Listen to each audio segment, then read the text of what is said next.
It's already in the middle of the night. Kikitain natin ngayon ng isa nating tropa. Dahil nakuha niya na yung version 2 Aerox niya. Pupuntahan natin siya ngayon. Papalabas pa lang sana ako eh. Pero may naaninag ako na ilaw. Siya na yata to.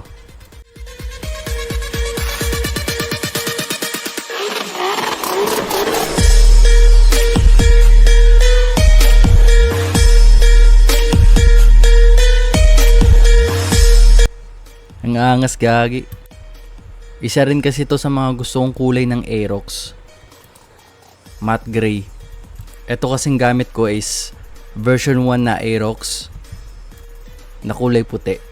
Pero pinakagusto ko talaga kulay puti. So yun, nag-ikot-ikot lang kami dito sa Bagong Silangan. Ang sarap lang kasi magmotor. Lalo na pag gabi.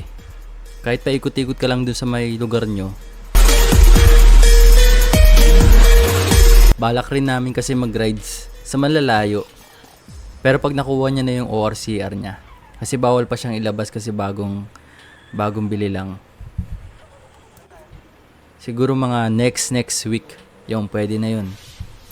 Tamang tama kasi ngayong week may lakad kami papuntang La Union. Kaya pagbalik ko, makapag-set na kami ng rides. Yung gamit pala natin dito na camera is SJ-Cam C300. Maliwanag naman siya kahit gabi. Pwede na rin. Tatabi lang kami saglit. Titingnan namin yung pagkakaiba.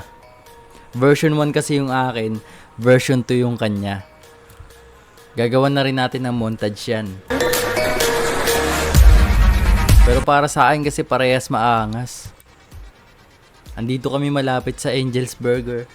Unang kagat, tinapay lahat. Kuhaan natin na magagandang shot yan. Tanginang angas kasi.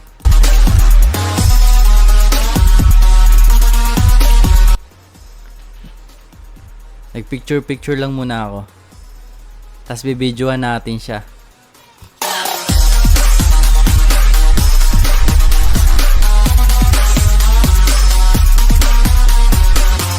At ganito yung kinalabasan niya.